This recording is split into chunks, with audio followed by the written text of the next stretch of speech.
So, it's the UBC Thunderbirds versus the Brandon Bobcats here at Metro Center today. Hi, everybody. I'm Paul Meunier. And welcome to Metro Center for what looks to be a very interesting contest. UBC is here for the first time in 12 years. They defeated the University of Victoria Vikings. Bruce Enns is the coach, and here are his comments on the opponents. Well, Jerry Hemming's a real riverboat gambler, I'll tell you that. Today he's got some real aces in his hand. There's no question. They got John Carson, probably the best player in the country, and Patrick Jefferson, I think, has been the best player in the tournament. We've got to really concern ourselves with the boards because they're very, very tough on the glass. The Brandon Bobcats were last here in 1984 when they lost to the Victoria Vikings. They beat Concordia in the quarterfinal, McMaster in the semifinal. Jerry Hemmings is the coach, and he talked to Peter Young earlier today about his opponent. Tremendous coach, great competitor. We've had some real dog fights when Bruce was at Winnipeg and the Bobcats. This time it's the Bobcats and the Thunderbirds. They're a very physical basketball team. We're going to have to play very well. Looking forward to an exciting basketball game. So the pre-tournament rankings were pretty accurate. The UBC Thunderbirds #2, Brandon Bobcats #1, and they're here today in the final. Peter Young is our play-by-play man today, and joining Peter, color commentary is Don McCrae, University of Waterloo Warriors coach. We'll be back with the 1987 CIAU men's basketball final in just a moment. Fuel injection, the thrust of turbo power, and a world of comfort inside. All with a Chrysler protection plan. The new Libero.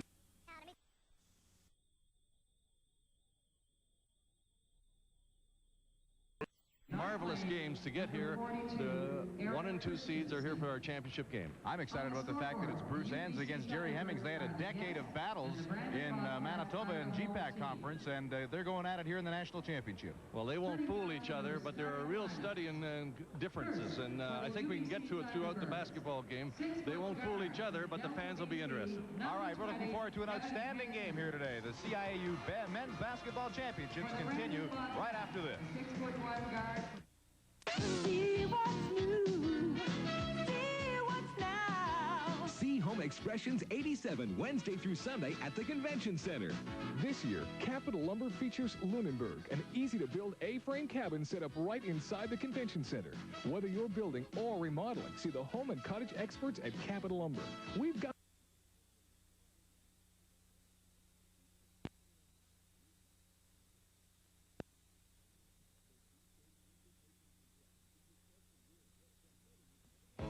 The Keystone Kinsman Vacation Draw is your chance to win one of the many incredible dream prizes totaling over $67,000.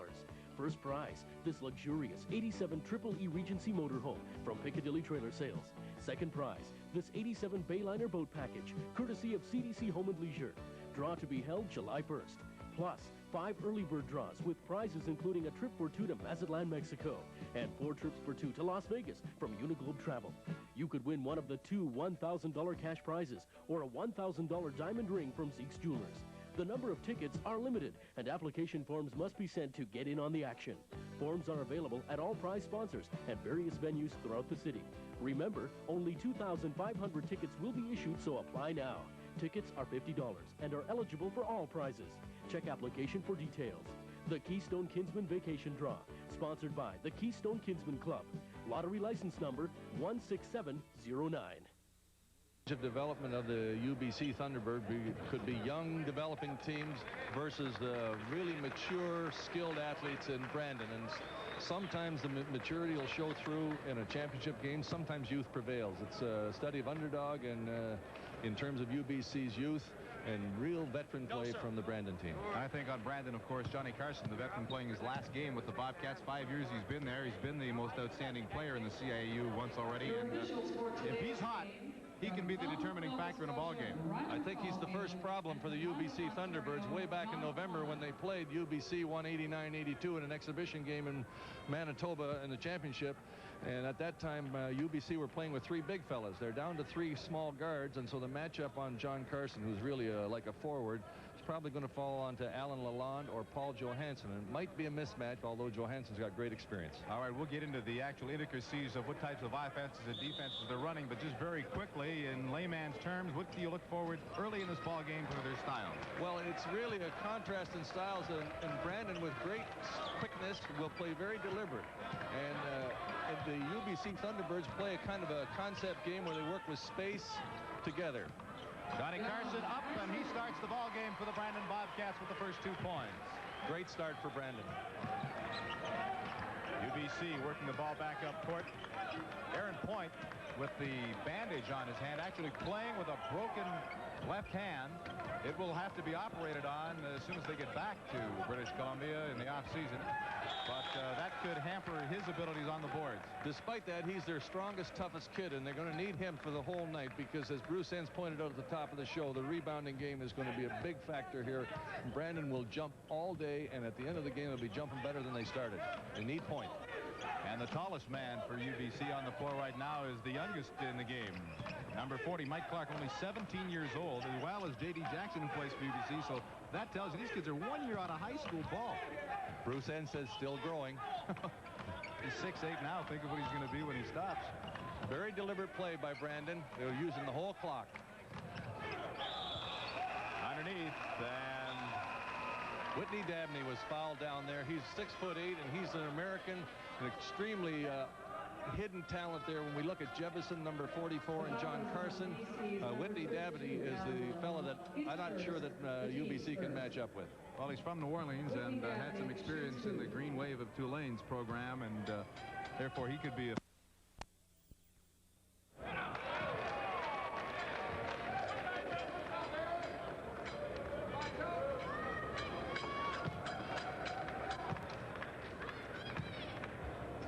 Brandon have been 62%, make that 81% from the free throw line so far. And that was actually the first one Dabney missed, was the first one he's missed in this entire tournament. Early press by Brandon. I guess they feel they can use their quickness to slow the advance of the ball by UBC. And UBC brings the ball up as a team play. Inside game. Maybe rattle him a bit, too, as Johnny Carson goes on the boards for the rebound.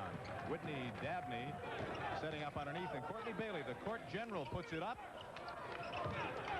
That's a rebound underneath by Brandon as they keep control. Marvin Russell, number 24, working the outside. Courtney Bailey, 4th year guard. He'll direct the offense. There's a high-low game going on with 3 guys on the perimeter, and John Carson shooting a 3-pointer, and he can shoot that with somebody in his face from 21 feet. That's a magnificent shooting technique. 6-0 Brandon early in the ball game. Johansson. He's the inspirational leader of this UBC team, the veteran. Early shots by UBC is going to hurt them here, and they're going to get off to a bad start. Marvin Russell hits for 2. 8-0 Brandon, and you'd have to think that Bruce Enns would be thinking about timeout soon. Yeah, we hate to use timeouts, but they've got to get this thing stopped pretty quickly, and they can answer or take a timeout. Kevin Hansen, and that'll go Brandon's way, and Bruce Enns will call timeout as his young Thunderbirds are a little bit rattled early in this ball game. Brandon up 8-0. UBC calls timeout. Mike Clark. Mike Clark having his problems, as are all the Thunderbirds. Brandon 8, UBC nothing. The CIAU championships continue after this. Sub some early, let you get there. When it's time to remodel a car like the Toyota Camry, you start from the ground up with a brand new look. You slim down the lines, fancy up the furniture, and add a responsive new 16-valve engine. Then if you get real ambitious, you create the wagon Camry never had before. The 1987 Toyota Camry. It's all so new, all so refined. And it's also a wagon. Who could ask for anything more? Toyota. It's been around longer than most things you can think of. And as times changed and we changed, it was always there. From year to year, generation to generation. And it's still here today because it still handles a headache the way it always has. It's aspirin, and it's pain relief you know you can trust.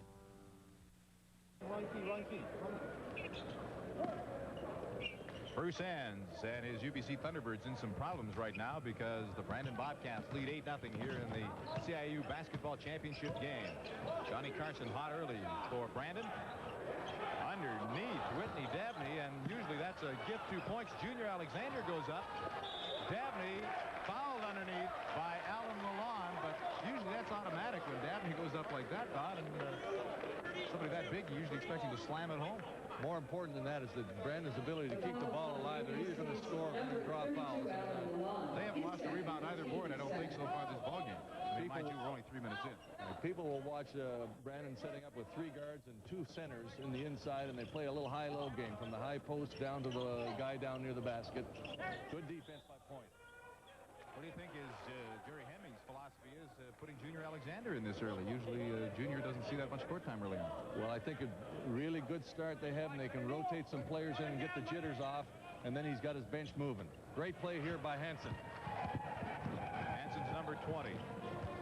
Captain of the Thunderbirds.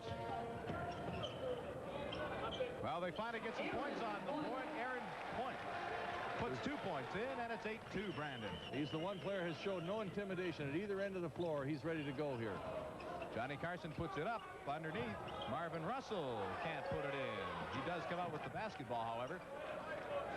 8-2, Brandon. Bruce Enns made a quick change, too. He brought in the freshman J.D. Jackson, who's on Carson, a little more size. J.D. also only 17 years of age. Aaron Point takes the rebound, and Hansen brings the ball back for the Thunderbirds. Right away, we talked about the matchup problem, and it occurred very quickly, and Bruce Enns has neutralized it, and for the first time has gone to somebody that can handle perhaps Carson. 6'5", he's a young boy, but John Carson at 6'4" is a handful. Junior Alexander. Patrick Jefferson, who's yet to put a point on the board, and the foul will go against UBC. It is number 14, J.D. Jackson. Mike Thomas coming in for Brandon. I think that, Don, you feel that this is a fellow that can influence things early in a ball game as well. Well, we've talked about comparisons and contrasts. Mike Thomas is maybe the Brandon's answer to J.D. Jackson. Both young guys.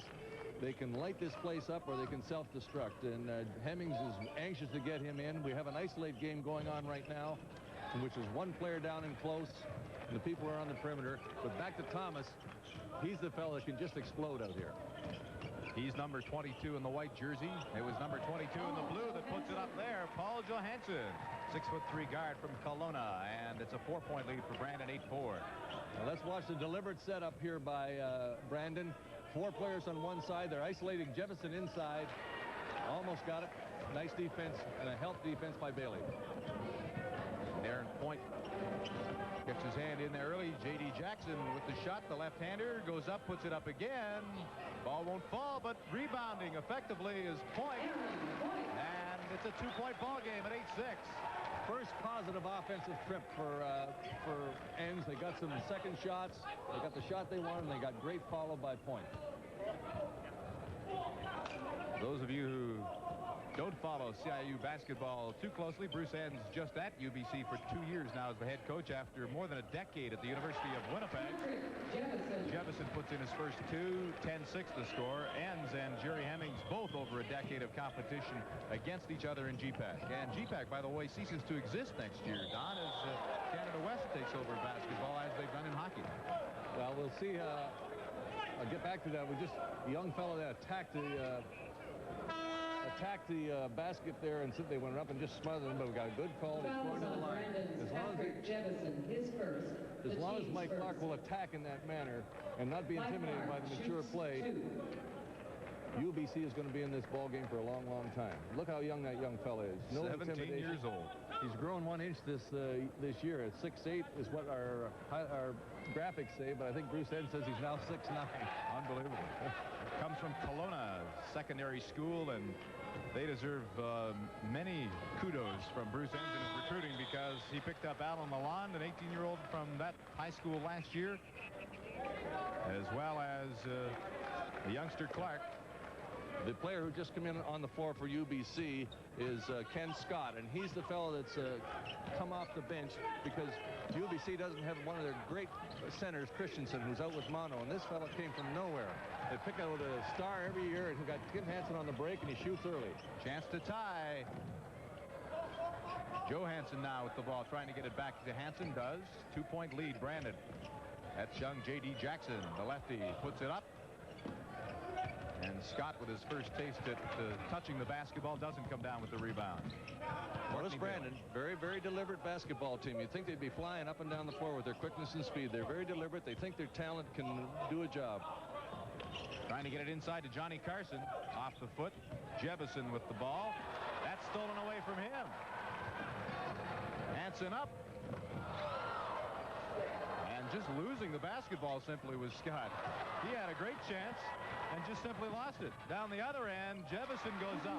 Demonstration of quickness. Everybody playing a little bit too fast. And Brandon has unbelievable quickness. They get the game going like this in spurts and starts, and UBC can't deal. They have to back out right now. 4-point lead for Brandon, 12-8. Early in the ball game, 6.5 minutes in. Point had the good chance at the rebound, but coming down with it was Brandon, and they bring it back down court. Robert Clark sort of trapped with the ball, finally gets it back to the backcourt general Courtney Bailey. Inside. Clark trying to go up, walks with the ball. Mike Clark is in, and we have him on the show, and he's a great defensive player. So Brandon leads by 4. The CIAU championships continue after these words.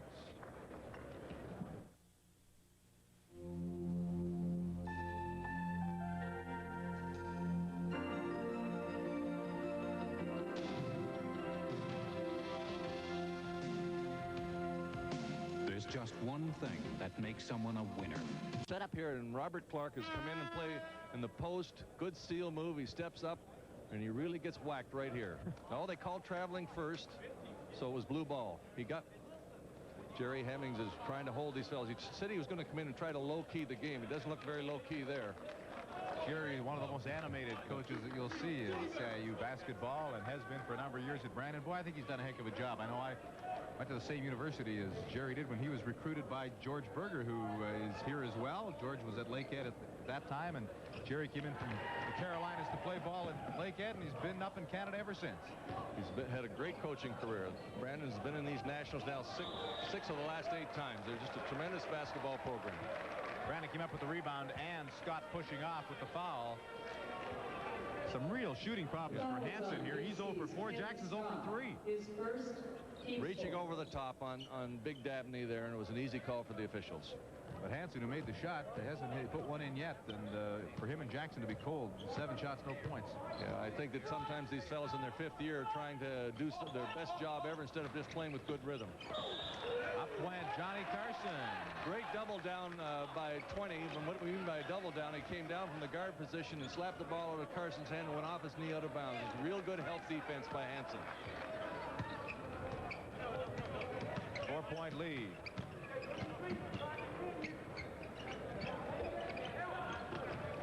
Trying to get inside to Aaron Point. That's an amazing hoop, because Bruce Hand said he was going to play underneath everybody, and they lobbed it over the top of this big team. That's something we expect Brandon to do to UBC, and the opposite has happened. Aaron Point with 6 points now leads UBC. 2-point lead for Brandon.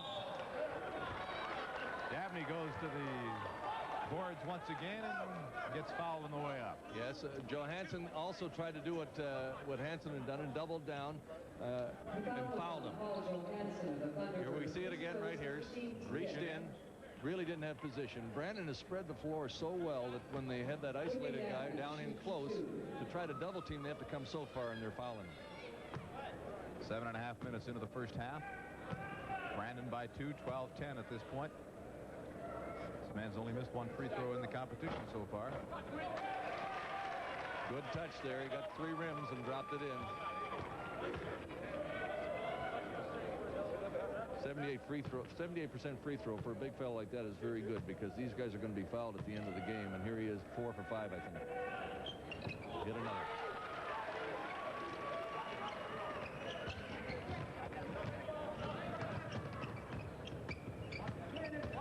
We'll watch UBC play, and there's a lot of floor balance going on. They will move the basketball in concept. Ball, space, and teammates are what they look at rather than basketball routes.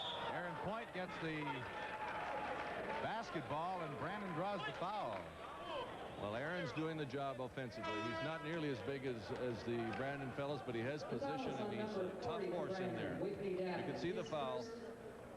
You could pick one of three. I told Al Ray, the coordinator of officials, that they were trying to decide whether there's going to be 2 or 3 officials. I said we can have 3 today. You and I can help these 2 fellas on the floor. I'm sure you will. It's an evolution that we're going to. In the United States, they're up to 3 officials, and we're contemplating it in Canada. Some leagues have 3 officials, but our nationals still have the traditional 2 officials. You and I could change that today. Well, we'll add a little insight, I'm sure. A little critical insight from time to time.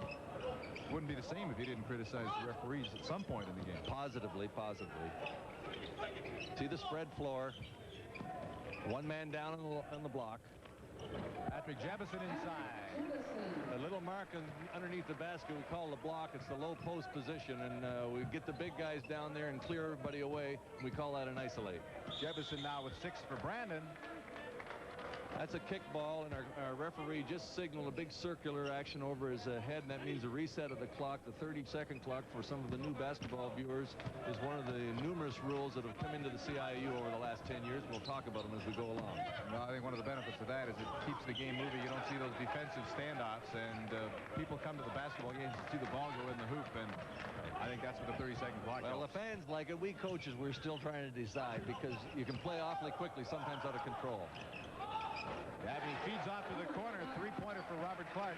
Well, Robert Clark has been a surprise. He's their #1 defensive player. Last night he got 12 points in the second half to break the game against McMaster, and he opens with a 3-pointer here. He plays center, he plays forward, he plays guard, according to what kind of defensive stopper they need. He's a stopper, and here he gets a 3-pointer. 7-point lead for Brandon as they work inside to Mike Clark, the 17-year-old number 40. Johansson with the rebound and puts it in. Is that his first? The lid's off for Johansson. He's done a very good job inside throughout the tournament, but his perimeter shooting has been down. He's an unbelievably good attacker at 6'3" inside. Dabney fakes once, puts it up. Boy, oh boy, there's our Thomas man, the man we talked about, number 22. He came a long, long way running at the boards. And takes the foul. Here he comes from away and out of nowhere, and it's too aggressive a foul. It's an easy call for the referees. And third team foul on Brandon. They're still 4 away from the one-on-one situation. Jerry made a quick substitution, settle this fella down. He's going to need him before the night's over, or the afternoon, we should say, but he's a great kid, great potential. As you watch these fellas play from UBC, boy, Clark goes up, and he's mugged on the way. It's a good term. There's no fear by this young fella. No fear at all. Watch him come down in here. If we get a replay, we may not. Here he comes right in here, and he just attacks so powerfully. Good lift, easy chop. Could have made a 3-pointer here. In another year, he'll have the strength, and he'll just shake that foul off, and it'll be a 3-point play. Dabney went in, got the hand on him. Yeah. Dabney will go to the bench and rest for a little while.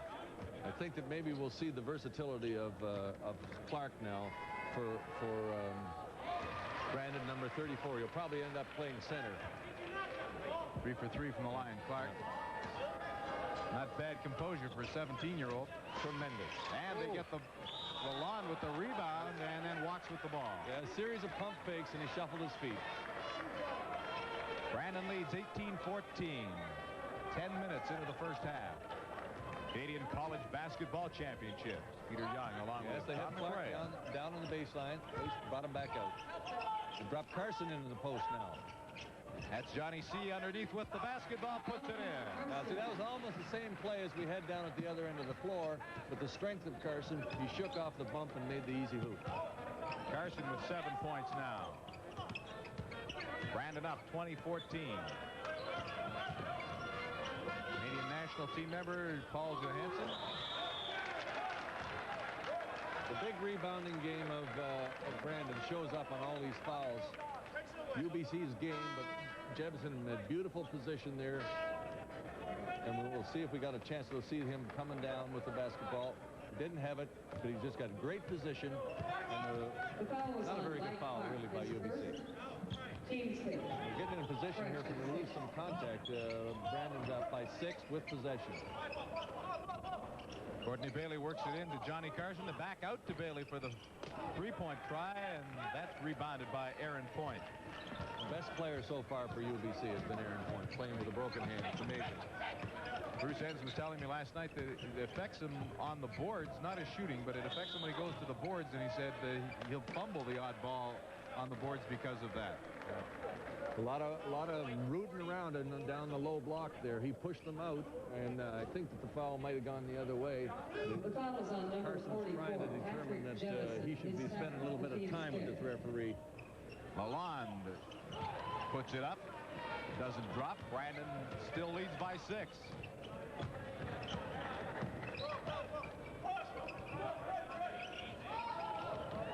Patrick Jefferson underneath, and this time he's hammered. UBC have young John Carlson in there. He's 6'9", and now he's grown to 6'10". I think the foul is on Carlson. Here we go. Carlson actually made the foul, and Johansson was knocked down, and he thinks that he was charged, but Carlson came over the top of him. 6'9", boy, who's gone to 6'10" over the course of the winter. There must be something in the weather out there. Well, it's pretty wet out there, as you well know. Everything grows better out in BC. Greenhouse, the old hothouse. Wonderful future for this basketball program with these big boys. And young. Great job of recruiting by Bruce Enns over the last couple of years. The only players that were there were Hanson and Johansson when he arrived at UBC, and he's brought everybody else in. Yes, the Okanagan Valley has been really good. There's got 4 fellas from Kelowna and Vernon combined. Patrick Jefferson now 7 points. Brandon really spacing his scoring out.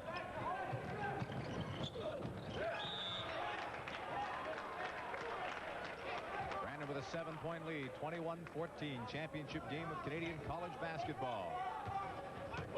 A couple of old rivals, Bruce Enns, the UBC Thunderbirds against Jerry Hemmings and the Brandon Bobcats.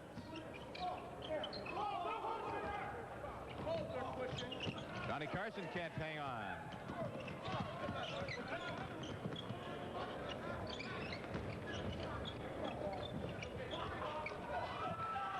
Brandon rebounding. Robert Clark. Junior Alexander back in the ball game for Brandon. Jefferson back to Johnny Carson. And the foul comes on Robert Clark reaching in.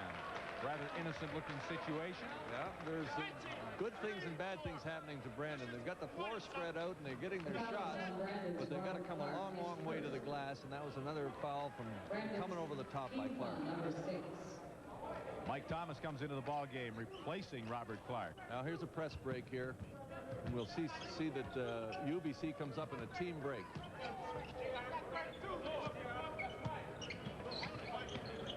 And they'll leave the middle of the floor of the lane open for the guards, and the big guys will play down low. Good shot. Foul coming over the top. Johnny Carlson.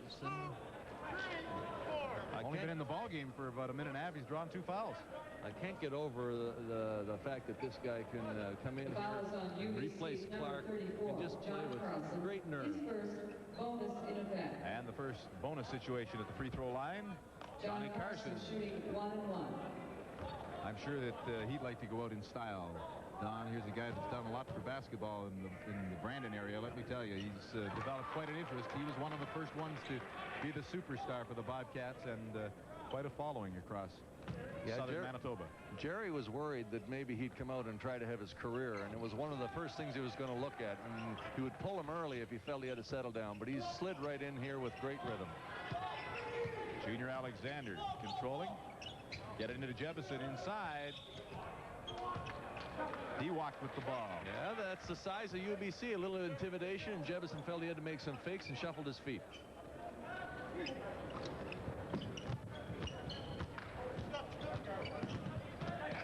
Another press break.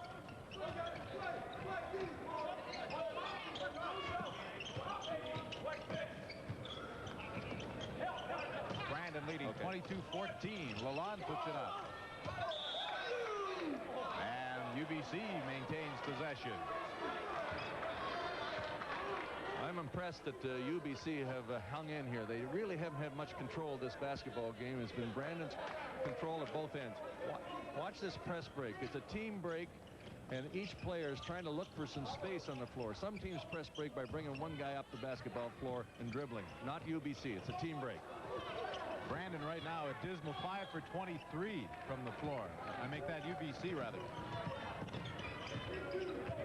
So that's one of the reasons why the Bobcats have the 8-point lead. UBC very cold from the floor. 5 for 23. Brandon working the outside, waiting for the opportunity to get it in. Mike Thomas. That's no good. Hansen coming back with it. Good bit of defense by number 22, Mike Thomas. Great recovery by the quick Brandon player, because that was layups written all over it. Official timeout. And the score, Brandon 22, UBC 14. 7 minutes left first half. The CIAU championships continue after this.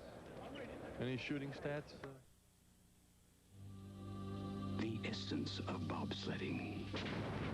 The new sled feels like gliding on silk. The essence of shaving. This is new Atra Plus, an incredible advance in Gillette shaving smoothness. The Plus is the unique lubricating strip that glides the razor effortlessly. You never felt anything smoother. New Atra Plus by Gillette. The essence of shaving.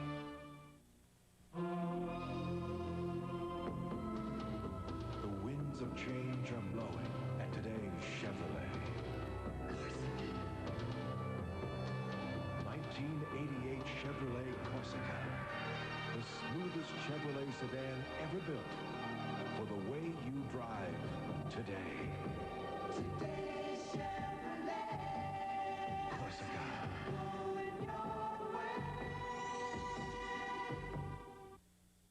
Keep that defense up. 1, 2, Gary Hemmings and Brandon Bobcat. Remember, keep rebounding, keep hustling. Yeah, he spoke to his boys. He's recognized that UBC is struggling from the floor. They're only 5 for 23. Brandon's 8 for 18. That's almost 50%. And he wants to keep his outfit with good discipline on their shot selection because UBC's struggling. Johansson pumps, goes up once. Aaron Point rebounds. Point can't put it in. As long as Brandon keeps those rebounds alive, they're probably got the best chance of getting the basketball because they just keep jumping. And there was a case of Aaron Point with the broken hand, fumbling the ball a little bit on the rebound. Yeah, Bruce Hands has said that's happened. He says he's a fellow with the best hands on the team, and he's struggling a little bit in this tournament. Going to the hoop, Johnny Carson. Skip pass across the floor to the isolate. They had 4 players on side, and Johnny Carson was by himself and had a whole open lane right to the hoop. He's got the jitters playing in his final basketball game in Canadian college history. I don't think it's showing very much out there now. Carson with 10 points. That's what Jerry said. A travel call here. Great aggressive move, but he did travel. It's just a beginning and developing player, and sometimes the techniques aren't there. Figure the size of him, John Carlson, and think that he played high school basketball last year. In fact, was on the championship team in British Columbia, the Maple Ridge Ramblers, 18-year-old freshman. And they've committed 11 turnovers with Thunderbirds, but with all those youngsters, we can't help but keep pointing out that they are a team to be reckoned with for many years. Brandon just on the perimeter, posting up. That'll count. Jefferson. You see, there's a veteran player. Last time Jefferson went in here, went down, and he pumped fake, tried to get rid of Carlson. He traveled. This time he just turned and powers. He doesn't wait for anything. Just powers right through the hand. It's a 3-point chance. Last time was a violation because he was pumped fake. Patrick Jefferson with 9 points goes to the line to try for number 10. I think that he's a candidate for Tournament All-Star. We will have an opportunity of identifying who they are. I know that he's had one of the best statistics scenario in the tournament so far, and he's the consistent player on the Brandon outfit, although Carson is obviously the star. Many coaches will tell you that if you key too much or think too much about Johnny Carson, Patrick Jefferson will kill you. That's correct. 5 minutes left. First half. Brandon now with a 13-point lead. UBC cold in their shooting. As witnessed there. Now Scott gets it back. Johansson again finally puts it in. That's a good rhythm shot by Johansson. He need to have his feet set and shoot a good shot. That's the only way he can get his stroke started. And he really planted well on that one. It was a great stroke. UBC down by 11. Brandon working it in. Underneath to Jefferson. That's stolen away by Aaron Point. Good weak side defense, helped by Point. Thomas coming back. Lalonde into Point. Point puts it in. Thunderbirds coming back. 27-18. UBC, when they come down, they leave the top of the circle wide open for the play of their guards. Most teams will put a big guy in there, but UBC want to use that for penetration, and they use it very effectively that time. 9 points for Aaron Point. Johnny Carson with 2. Yeah, he was about 6 inches off his three-point range there. 29-18. Coaches ask the big shooters not to look for the three-point line, but just to shoot the basketball, and Carson was just crossed that line a little bit. Carson with 12 points now to lead the Bobcats. Inside, Lalonde puts it up. Rebound, Jefferson. Mike Thomas for 2. Yeah, a freshman from Winston-Salem, North Carolina, and he has explosive talent. He loves to... Brandon up by 13. They've got the momentum going now. Hansen puts it up. Brandon rebounds. Marvin Russell. They broke contact with UBC now. This game could be a blowout. Johnny Carson has the touch. Got to stop it. Got to stop it. Bruce in. Good timeout, Bruce. 15 points for Johnny Carson. He leads the Bobcats. They lead the Thunderbirds 34-18, and we'll be back with more in the first half after this. Raw power. Electric. 350 commercial exhibits, the largest spring agricultural show of its kind in Western Canada. It's the Royal Manitoba Winter Fair, March 30th to Saturday, April 4th in Brandon's Keystone Complex. Enjoy continuous live entertainment, nightly horse show, stroll through the agricultural displays, the egg and seed show, the poultry and rabbit shows, the baby animal fair. The Royal is fun and entertainment for the whole family. Calf and pig scrambles, livestock sales, and the very popular Fiddlers Contest. Come and enjoy yourself at the Royal Manitoba Winter Fair, March 30th to April 4th in Brandon. The 225-horse XL. And that's not all. Eye-watering quickness with improved stability and steering response in the high-performance Pro V and the mid-range powerhouse Pro 50. Oil injection from the 3-cylinder 30 and up, and the longest warranty on outboards ever. Yamaha Outboards at Activity World in Brandon and Dubois Marine in Selkirk. Do not forget 42. Peter Young along with Don McCray and Paul Meunier at the Halifax Metro Center, and that's what you'll see at halftime here, the 1987 All-Canadians, as well as highlights of last week's Women's CIAU Basketball Championship, and we'll chat with the Coach of the Year in men's basketball in Canada. At the moment, 3:45 to go, first half. The Brandon Bobcats ahead of the UBC Thunderbirds, 34-18, and Johnny Carson with 15 points has been hot for the Cats. I think with 3:45, this is the most important 3 minutes and 45 seconds that UBC have experienced this year. If they don't do something in this part of the game, you can do a good job in this last part of the game. They're shooting 23%. If they don't do something, they're in for a blowaway here. 23% from the floor. That certainly isn't the type of statistics going to win a game against Brandon. There's the All-Canadian inside to Scott. And Brandon draws the foul. I think the foul's on Marvin Russell. He came in from behind on these fellas.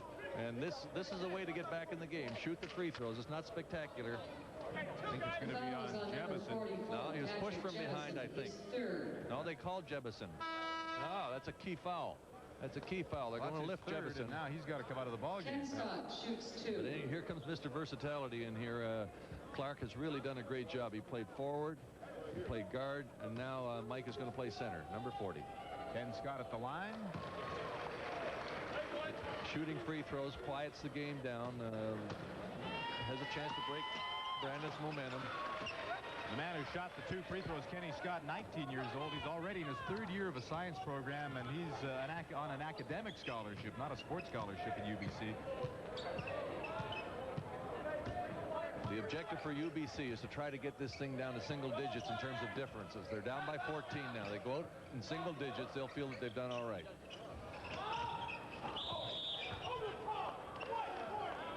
Oh, boy, we got some foul problems here now. That's Big Whitney Dabney. That's another one of their inside players. They already got Jebison sitting down. You see him coming in from behind and reaching over the top. That's his third.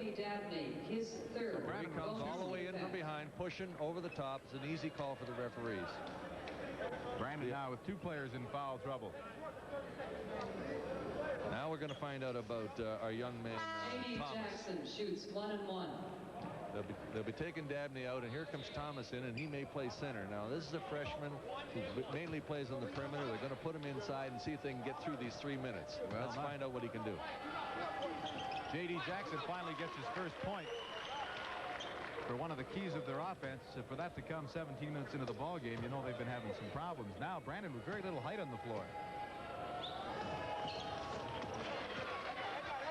This is where some real good organization and discipline takes place, because they got the people in the wrong position. UBC stepped up their defense up into a kind of a trapping press, and the first time they do it, that worked. Johansson trying to capitalize on that, gets the basket. It'll count with a 3-point try. We have a little chance maybe at a momentum swing here. And here's the interception. Now he's going to go here, and here's a little skill that Bruce N teaches, a kind of a 1-2 stop, step through. Courtney Bailey, his first. And the conversion with the foul. Courtney Bailey draws the foul. That's his first of the ball game. Johansson to the line. They've had 6 consecutive points, the Thunderbirds. Johansson trying to make it 7, which would cut the lead to 9 and put them back in the ball game. Let's see if we got a momentum switch. If they do their press again and get a takeaway, we can certainly identify a momentum switch. The 1-3-1 midcourt. Got them where they wanted. Brandon breaks it, but if they don't score, it's like the press work, because they've forced them to change their thinking. There's a takeaway. 2 takeaways in their defense. Johansson lays it up to Aaron Point. He couldn't follow through with the shot. Finally goes to the hoop. Walked with the ball. No basket, travel call. No basket, 34-25. Brandon leads 2:25 left in the first half as the Thunderbirds will try to make it close by halftime. Same defense, 1-3-1. Johnny Carson looks down, puts it up and in. He has a little idiosyncrasy when he kind of dips his head. That's his rhythm, and my gosh, he drops it right in the bottom. Tell you what, I watched a guy back in 1968 at Lakehead University with the Nor'Westers by the name of Jerry Hemmings, used to do the exact same thing. 17 points for Johnny Carson now. 36-25, Brandon leads. Looking for their first national championship. They had a heartbreaker a few years back. They've been here 6 times out of the last 8 nationals, and they've been 3 times in the finals. This is their first chance at a win. Victoria finished them off just like they finished off a team called Waterloo. Victoria did that for 7 consecutive years. Basket counts here, chance for 3. We definitely have a momentum switch, and the little defensive change gave them 2 takeaways. John Carson almost broke the momentum. This 3-pointer gives it back to them, and now they're into single digits in terms of difference, 36-27, and if they can hold this, they can regroup, and they'll have a humdinger in the second half. Well, and the foul problems by Dabney and Jebison could really be a factor. Jerry Hemmings can't put them on the floor right now. He can't afford to have one of his big guys going in with 4. It's 11 points for Aaron Point. I think he must be their leading scorer. And draws the foul coming back off the attempted foul shot. Johnny Carson getting his first. So what started out as a possible 2-point play could become a 4-point play. We got Jerry pacing now. He knows that there's a switch here. He's got some people in foul trouble, which is down the line is going to be a problem. And they're now down to 8 points. And I think UBC has finally established a rhythm of play, and we've got ourselves a game. 16-point lead evaporated in a hurry. It certainly did. And Aaron Point, a little aggressive on the rebound here, and Johnny Carson will go to the line at the other end. It's an exciting rebounding game. You don't see this many over-the-back rebounding calls because both clubs are really running at the boards. The ball stays alive, and everybody takes a crack at it. I think all the calls are right, but it's a great rebounding game. They're both being very aggressive. That's one of the reasons why there's been a lot of whistles and a lot of stoppages of play. 1:46 to go first half. 36-28. Brandon on top. UBC making a run to get back into it. Brandon with 2 of their top guns in foul trouble. Johnny Carson now with 18 points. Leads all scorers in the ball game.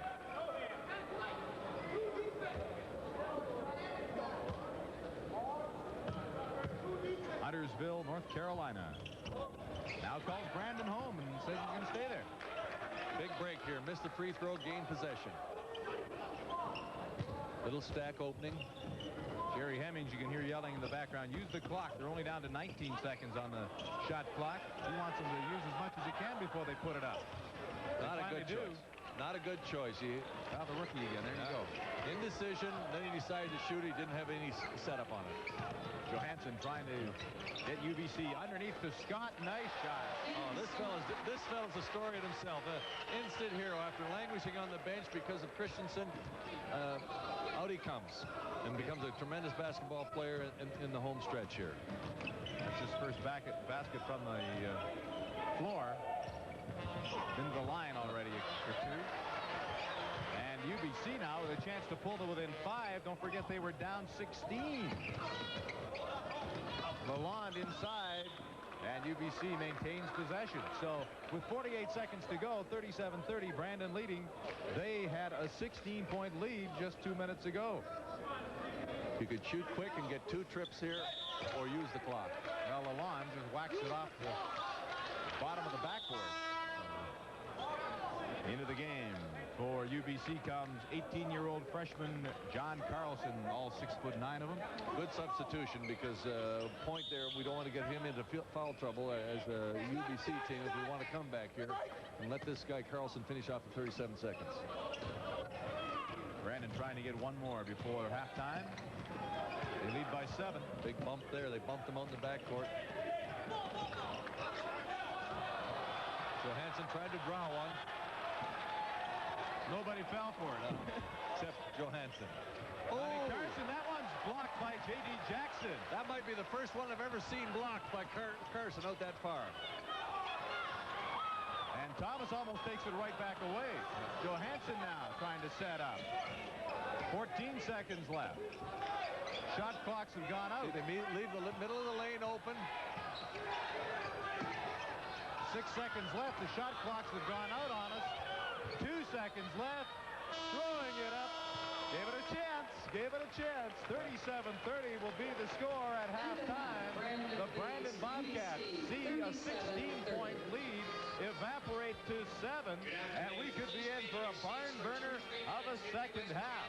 The UBC Thunderbirds down 16 with 3 minutes left, close the gap to only 7 points, and Jerry Hemmings will have to rally the troops at halftime here at the Metro Center in Halifax. The score at halftime, the Brandon Bobcats 37, the UBC Thunderbirds 30. We're back with more at the CIAU Championships after this.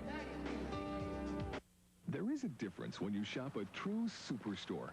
First, you'll find an incredible selection.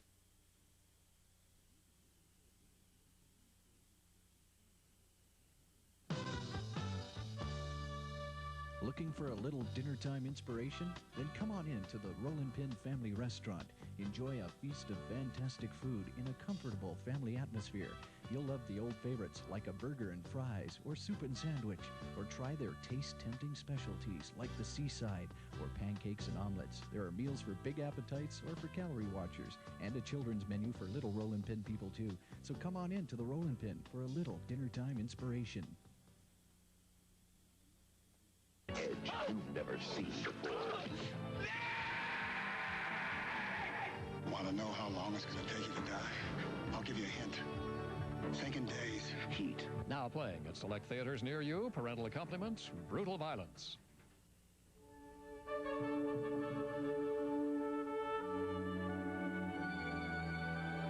You'll discover a mountain of taste when you try the cool and crunchy Dairy Queen Peanut Buster Parfait. Or try the rich and creamy smooth banana split. All Royal treats are on sale now for only $1.79 each. Only at Dairy Queen. We treat you right. See what's new.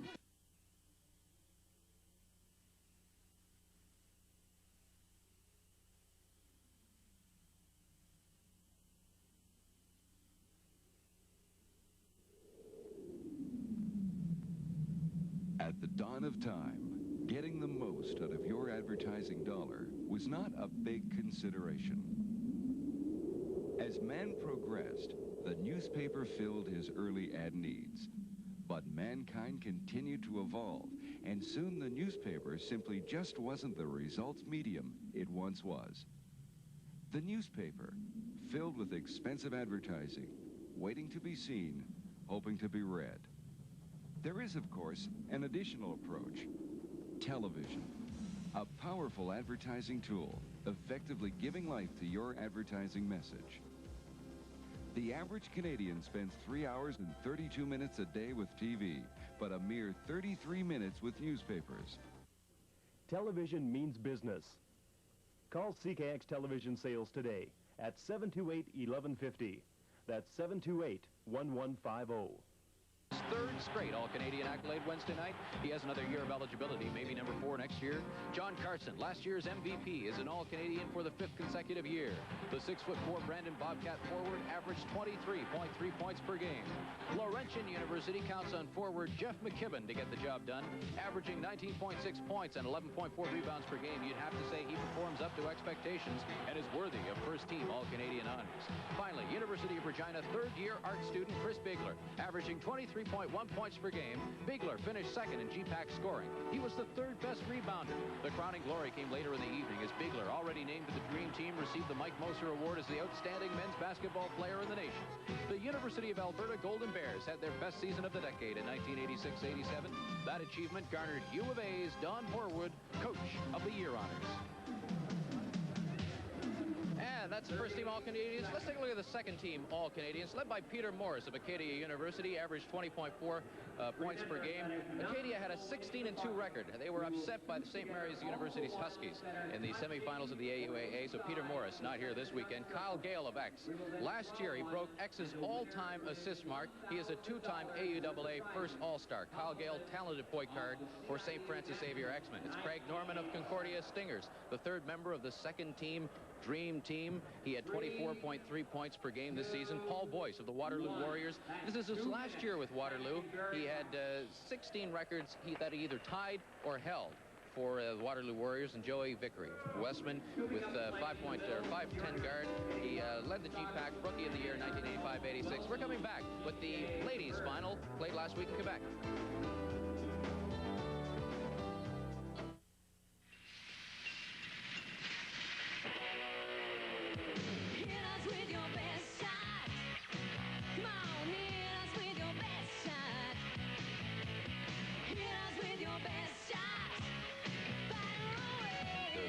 Coming at you out there, and when it hits your windshield, we guarantee to fix it right across Canada.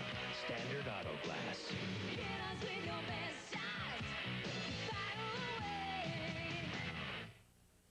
away. A few minutes prior to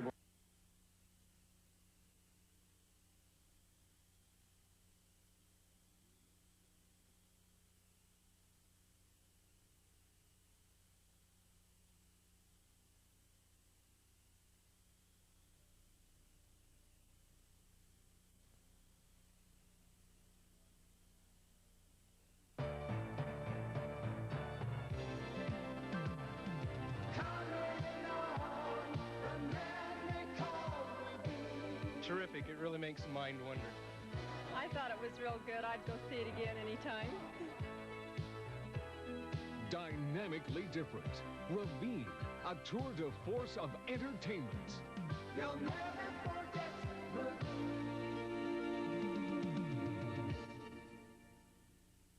Like Wood Gundy, a winning attitude.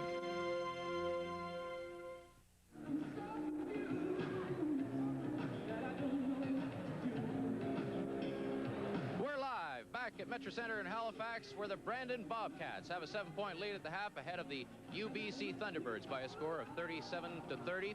Now, you all know, of course, that this isn't just a man's game. Dr. Naismith made basketball for everybody. Of course, the ladies play it in this country, and they play it very well. Well, last week, the ladies played for the title in Quebec. We're going to go back now to Laval University for the championship of the ladies in CIAU. Let's go to it.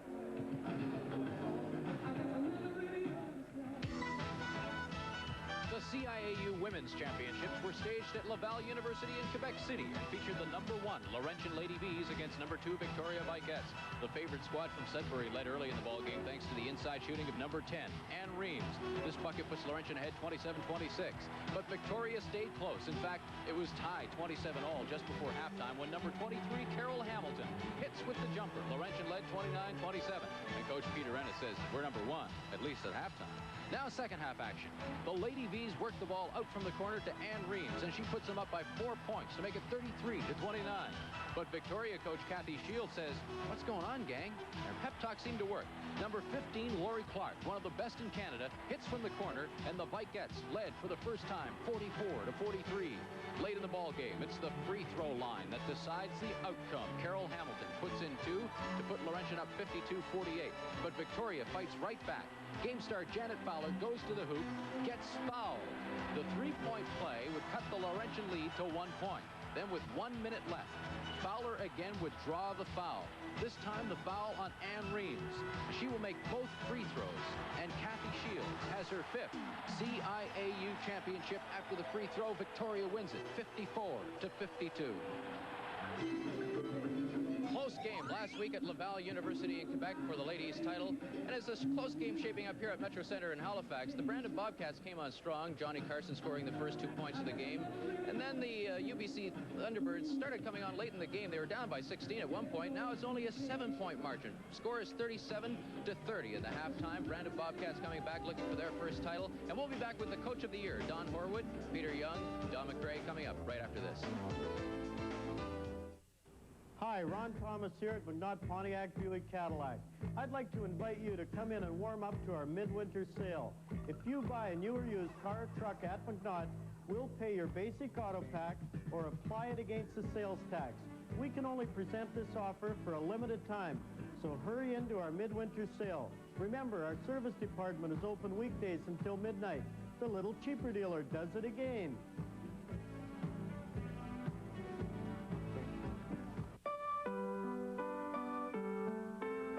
It's been around longer than most things you can think of. And as times changed and we changed, it was always there.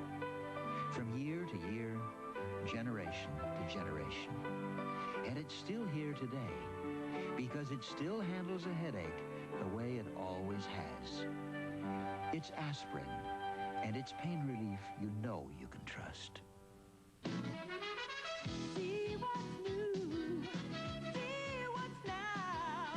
Home Expressions 87, Wednesday through Sunday at the Convention Center. Bill Knight Flooring, along with Peerless Fashion Showplace, can make your home look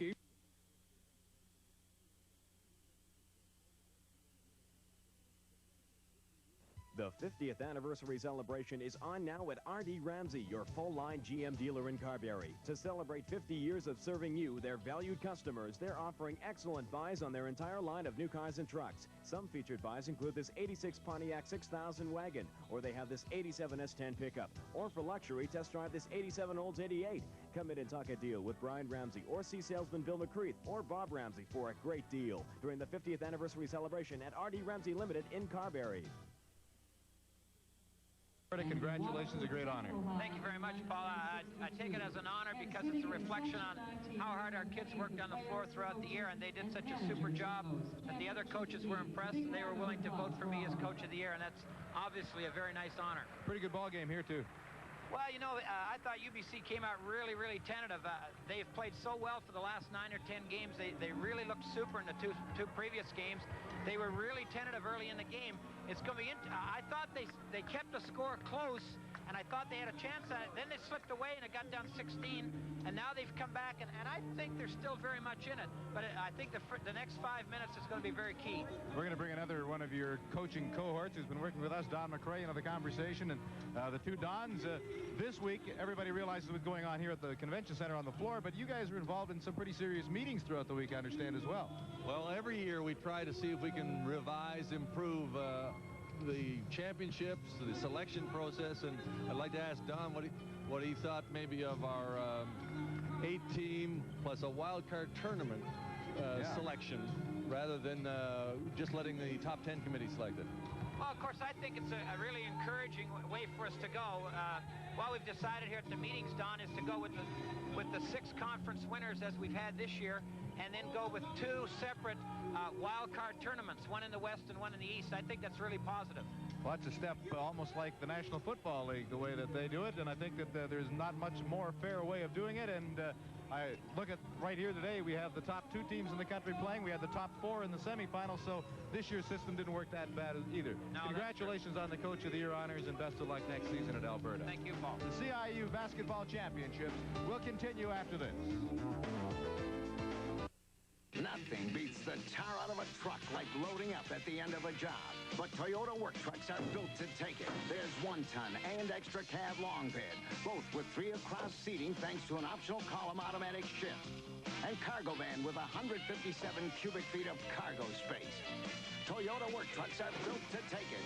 Because on this job, what goes up must come down. Solid choice, Toyota trucks. Who could ask for anything more? Toyota.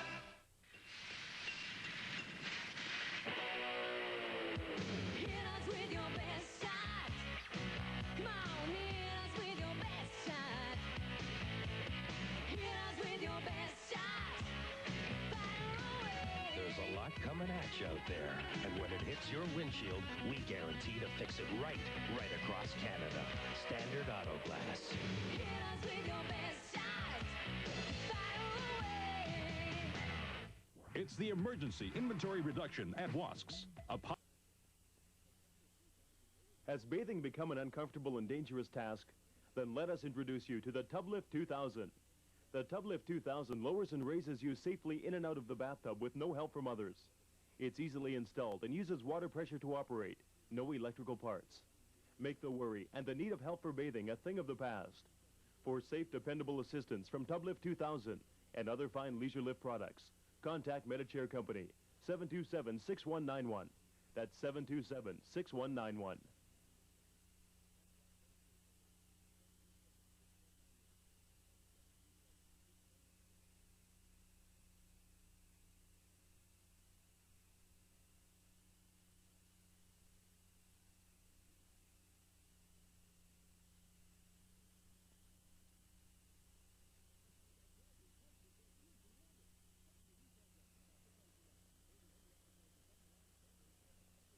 The Brandon Keg presents Winter Warmers. Start your week out right with appetizer night. Order any appetizer from the lounge Mondays, get a second order free. Tuesdays means seafood madness. Order any entree from the dining room and add a seafood combo. Like lobster tail, $3. Shrimp or crab, $2. Wednesdays is ladies' night. Ladies get $2 off any appetizer in the dining room or lounge. So warm up your winter at the Keg. Make it right. The Keg tonight. Yeah, make it right. The Keg tonight. Out in terms of the floor, ball, and player. A lot of teams use a clear out and let one guy bring the ball up. Notice how they're continuing to spread out. What they do in half court, they'll do it full court, and it's a little bit of a departure from the game of basketball. I think if people would see a soccer game and watch people come up with a soccer ball, that's the way UBC comes up the floor. Well, we're going to ask you to point those kind of things out to us in this second half in layman's terms, so that the average fan can actually maybe pick up a few of the points about this game. Here's the first half stats. As you can see, UBC very cold from the floor, 10 of 35. That improved drastically in the late going. Brandon 50%, which isn't too bad. On the free throw line, as you can see, both about the same percentage. Brandon with better control of the boards, and we're ready to start the second half of play with the alternating possession rule giving the UBC Thunderbirds possession of the basketball, and that's how we'll start this second half of play. It's one of the rules that have come in the last few years. They take out the jump ball, and the alternating possession means that they keep a stat at the scorer's table, and you take turns whenever there's a jump ball with the ball on the sideline. Five-point ball game now. Aaron Point puts it in, and this could end up being a dandy. It looked like a blowout at one time. A 16-point lead is evaporated to 5 for the Bobcats. One of the key things that Jerry Hemmings has done is he's started with Jebison, who has 3 fouls. He's left Dabney off the floor. It's a risk. Get his 4th foul right now, and he'll be sitting for a long, long time.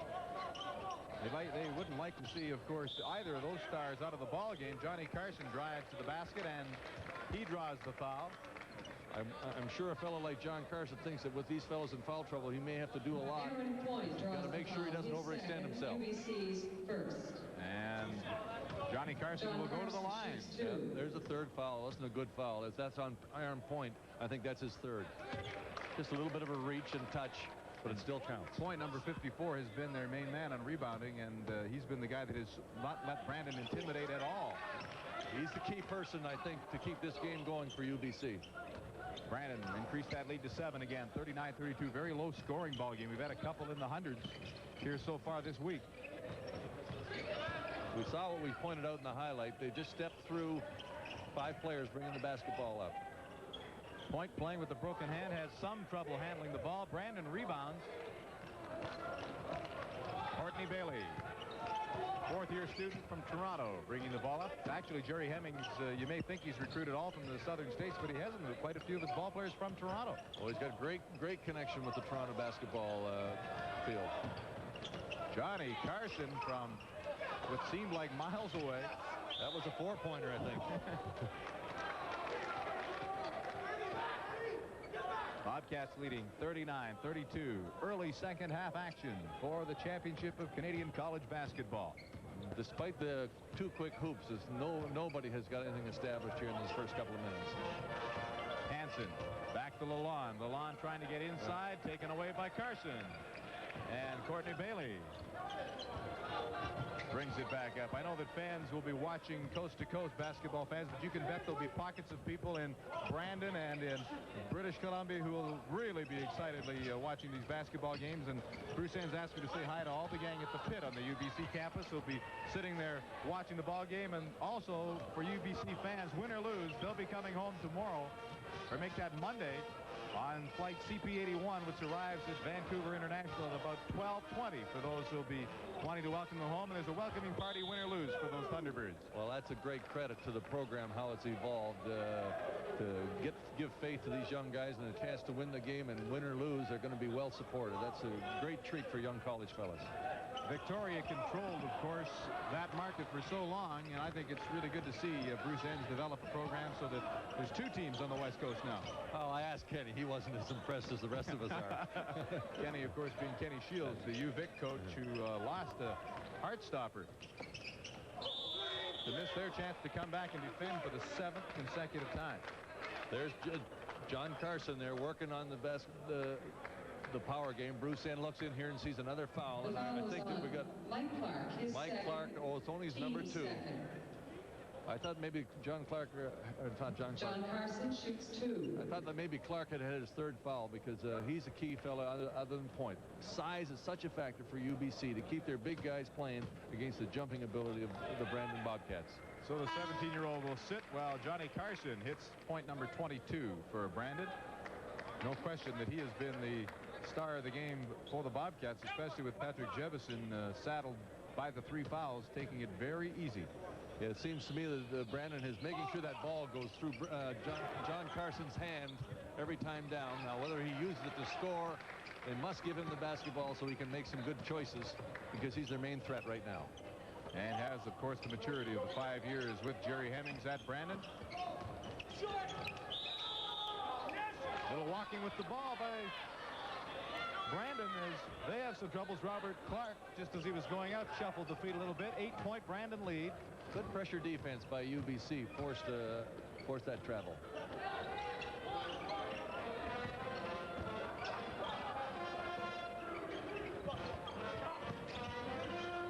Aaron Point trying with the tip in. Comes down to Scott. Scott goes up and over for 2 points. A little fatigue there with Brandon. Nobody jumped at that shot by Scott. I don't think Hansen scored this game from the perimeter, and he has to get the lid off that hoop, because he's had a real good tournament, double figures in every tournament. I think we've only had 2 3-point hoops. Does that tell you how big they are when they can just hold the ball out in front of them like that? Maybe it doesn't matter if he's got one hand broken. He can play with one hand.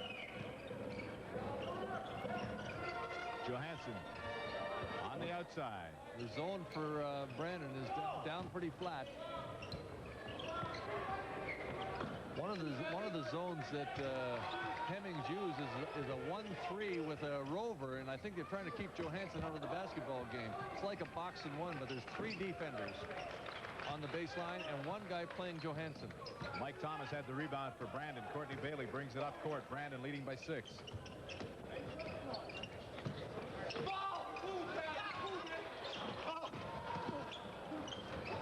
Mad scramble for the basketball, which comes in our vicinity, and Brandon will maintain possession.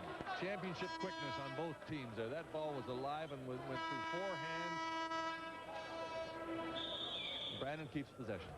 So the Bobcats lead by 6 as the CIAU championships continue after this.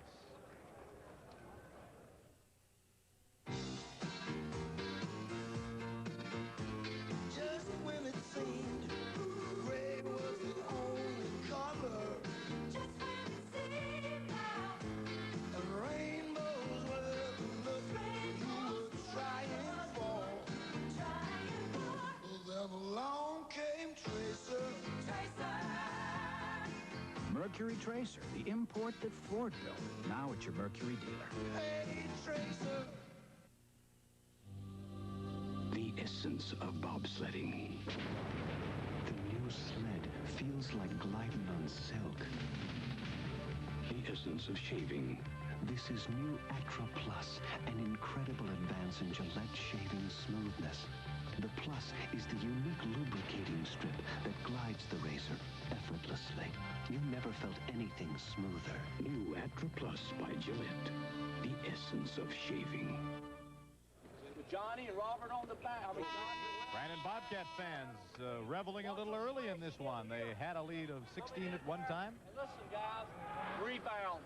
Go, guys. That brings the game down to simplicity. He's correct about the rebounding game. That's their strength.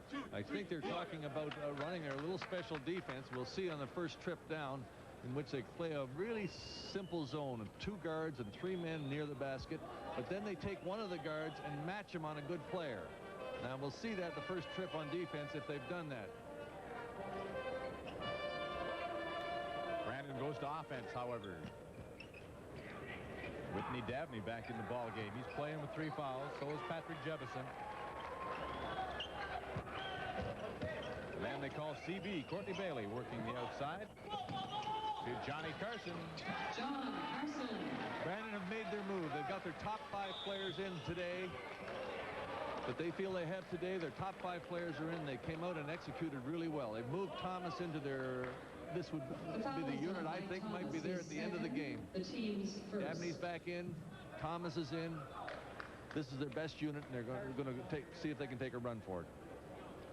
That was the first foul of the second half for Brandon. The second foul to freshman Mike Thomas. Let's check the defense. It's a 3-2 defense, 3-2 zone, 3 guards up top and 2 big guys down low. Probably designed to help Dabney, and they get a takeaway. Mike Thomas coming down court, feeds Jefferson, and Jefferson is taken down by Kenny Scott. Shooting foul, I will take it. We're going to see it on the takeaway here. Great move by Thomas. Dishes just at the right time, and Scott bumps Jefferson as he goes to the glass. Good call. The foul is on Ken Scott, his second, the team's Jefferson third. goes to the line.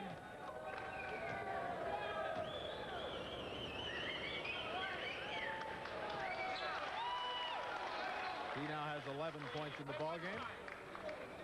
Once again, we're in a critical situation. Brandon has a good unit in it. They've changed their defense, and we're starting to get a point spread. Brandon up by 10 now. The halftime difference was 7. They put a little press up in front of their zone. They'll probably drop back into their 3-guard, 2 big man defense, and there you can see it. Inside to Scott. Rebounding is Whitney Dabney. So he's making his presence felt playing with 3. That man momentum is in place right now. Courtney Bailey has it stolen away. Catching up to it is Hansen. Feeds nicely underneath. Paul Johansson with the basket on the nice feed by Kevin Hansen, the two seniors breaking away. Big play because they did break the momentum if it was there, and now Brandon has to reset themselves.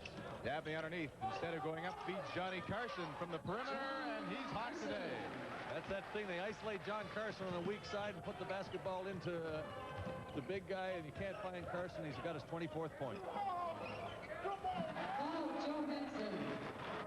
Paul Johansson goes for 2.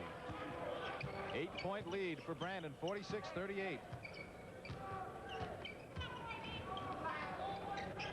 Carson again. This time he doesn't go up. Second time round does. He hits.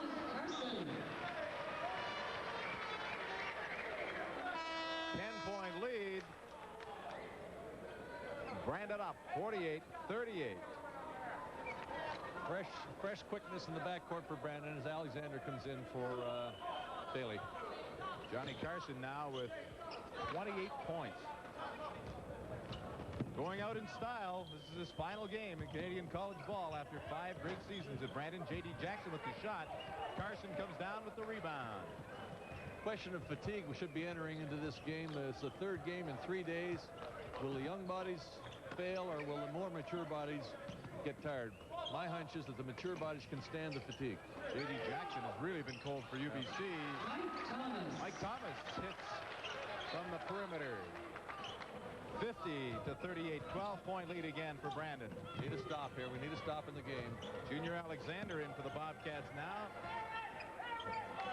Aaron Point. They work the outside to Jackson. Jackson is the youngster, 17 years old. His shot from 3-point range doesn't go. Follows up to the hoop, though. Still can't put it in. UBC will maintain possession. J.D. Jackson,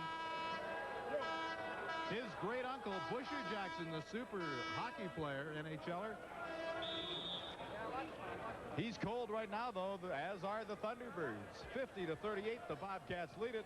More from Halifax after this. I got a little story on J.D. Jackson. Introducing the new Hyundai Stellar 2. While we're rather proud of the new 2-liter engine, new power braking system, new power steering, new suspension, new 4-speed automatic with overdrive, spacious interior, and so many other thoughtful touches, we're still very modest about the price. The new Stellar 2. Extraordinary value from Hyundai.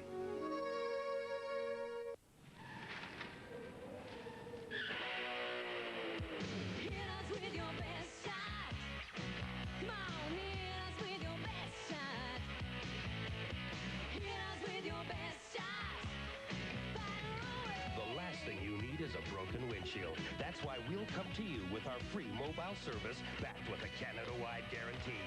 Standard Auto Glass.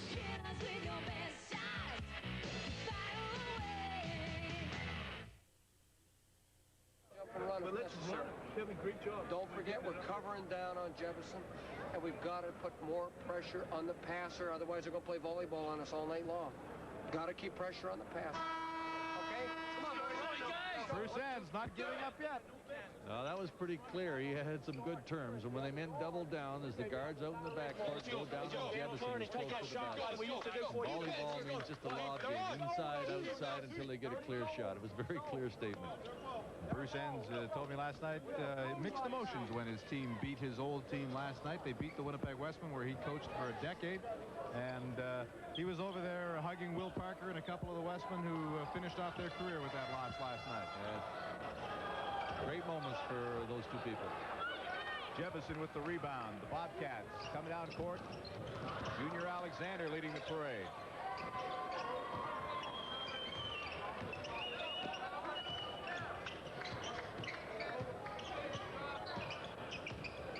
A little more pressure on the passer, as Bruce End asked for. The hands are up. No passing lanes. Taken away from Johnny Carson. And Johansson comes back with the basketball to Hansen. Johansson inside for the youngster, Mike Clark, and he wasn't expecting it. No, they did a nice job, the UBC Thunderbirds, for Bruce after the timeout. They really did put pressure on the passer. They got the takeaway. That pass was a little bit rushed. Clark comes off the floor with John Carlson coming on in his place, and Mike sat down in a hurry. 50-38, Brandon leading by 12. Work inside, trying to get it into Jefferson, and the Thunderbirds take it away. Lalonde to Hansen. The outside, Lalonde pushes off to Aaron Point. 2 points for Hansen. Number one from the perimeter for Hansen, and he's really struggled. And they're only 10 points down, but if he can hope up this game and make something from the perimeter, maybe the kids inside can start scoring again. First time he's hit from out there, and he's been their dangerous man throughout the tournament. 1 for 7 in shooting. 10-point Brandon lead. Steal. UBC making the comeback, feeding underneath nicely, and putting it up and in is Paul Johansson. Great basketball. 8 points the lead now. Every time Brandon starts to pull away, UBC makes the comeback. Well, these young John UBC, Carson. yeah, the young UBC team has done a good job. We just saw volleyball there that Bruce N was talking about. Aaron Point, the one-handed rebounder, playing with a broken left hand, and he makes another one. Hansen, just rims the bucket. And Johansson draws the foul inside. Going to be lucky if he doesn't get a technical there. Look on the thing, we go back about 2 or 3 trips, and Jefferson did the volleyball thing. See, they doubled down, and he volleyballed it back out. Good information that Bruce N gave his fellas, and they tried to cover it off, but the Brandon team still executed, but they didn't get a good shot away. Doubling down and volleyball. We'll have to remember those terms in basketball. I wonder if the volleyball people like that. They're staging their CIAU championships in Winnipeg this same weekend. Paul Johansson now playing with 3 fouls. So both teams have guys in a little bit of trouble. Still no one with 4. Marvin Russell gets it back to John Carson. That time he pushed it a little bit.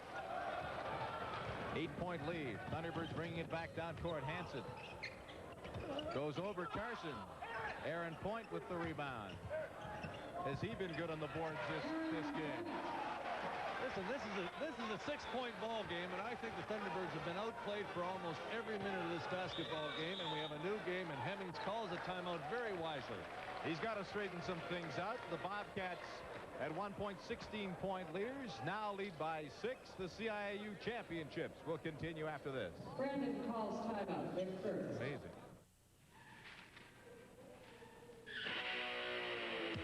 Hit us with your best shot. Come on, hit us with your best shot.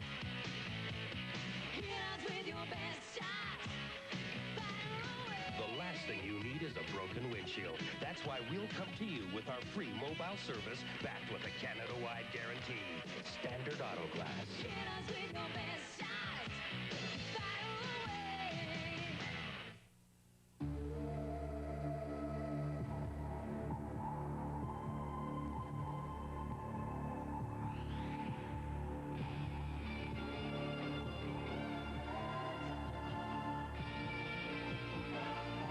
Discover a new species.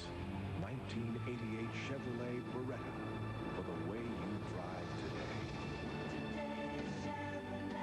Beretta.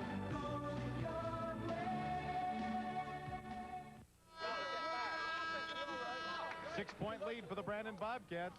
It was once 16 as the Thunderbirds from UBC back away with 10 minutes left in this championship game. Jerry Hemmings talking to his Bobcats. He's going to put Whitney Dabney back in the ball game, playing with 3 fouls.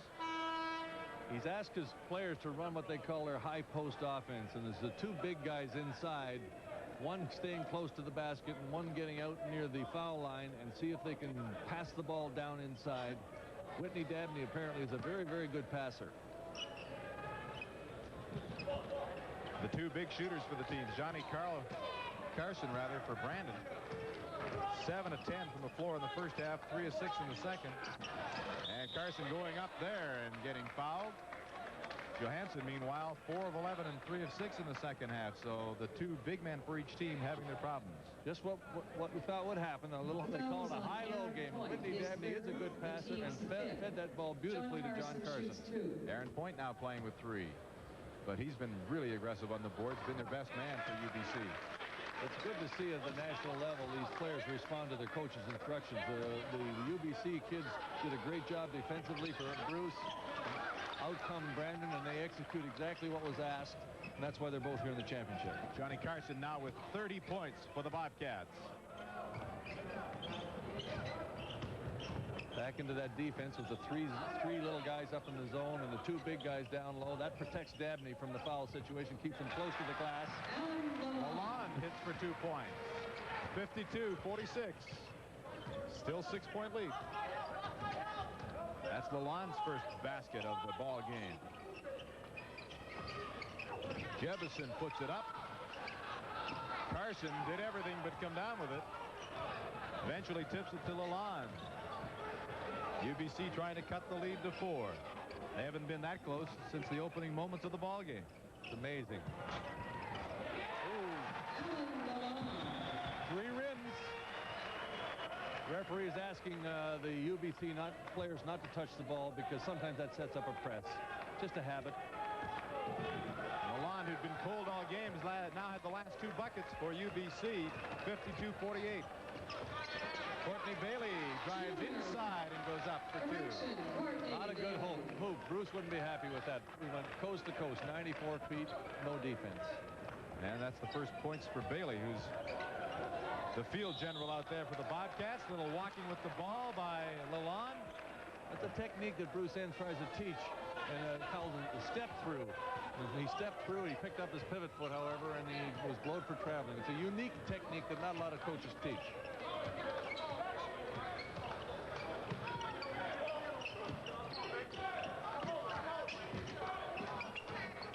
Underneath to Jefferson, he tries to go up, and he walks with the ball. Big Carlson came over from the other side and double teamed, and he surprised Jefferson. You look up and see that. His feet were, he didn't travel. He was running on the spot. Jefferson looked up and saw the 6'9" freshman. John Carlson playing out there now underneath for UBC. J.D. Jackson. Johansson with the rebound. They can't put it in. Scramble for it. Jackson falls to the floor, and it'll go to the Bobcats. Peel them off now. Peel them off here. This is the alternating jump ball routine that we talked about at the half now. It's Brandon Ball. There's an arrow at the scoring table will demonstrate that. J.D. Jackson, the left-handed freshman, 0 for 8 from the floor. Not having a great night. He's not shooting well, but he's showing great points. He just continues to play. Many freshmen that 0 for 8 in the championship game would be devastating. He's really looking after himself. I'm just glad we're calling him J.D. and not his real name. We're laughing because he was telling the press that his name was Joaquin Dominique. That's really John David. I guess the wheels are always turning. There's a character on every team, and this one was only 17 years old, one of the great youngsters on UBC. There it is, right there. Inside, but he gets stepped on. Jackson stepped on as he came down, I think, or landed wrong. You're going to see a Division I play. Goes along the baseline. It's just an amazing play for a fellow who's 0 for 8. And he's still down on the court. Here he comes now, right now. There's going to be a cross-court lob, and he's coming along the baseline. We just pick him up. Beautiful play, and he got stepped on as he landed. He might have rolled his ankle as he landed. Too bad. So J.D. Jackson scores his first bucket. It's 56-50. Brandon on top. We'll be back with more right after this.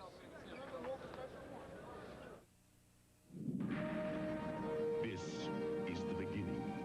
The all-new Chrysler LeBaron Coupe. Beauty with a passion for driving. Advanced front-wheel drive traction. Positive response suspension. Electronic fuel injection.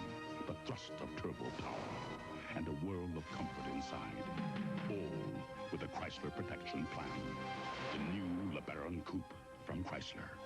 Best built, best backed. There's a road 170,000 kilometers long stretching in front of the average car. And that's why MotoMaster parts are what your car needs. Because MotoMaster parts are built tough for the long run. And every MotoMaster part is backed as tough as it's built. So no matter where in Canada your road takes you, Canadian Tire stands behind them. Down the long road, it's nice to know you've got more than a part. You've got a company. MotoMaster parts. Built tough, backed tough. 1, 2, 3, defense. Okay.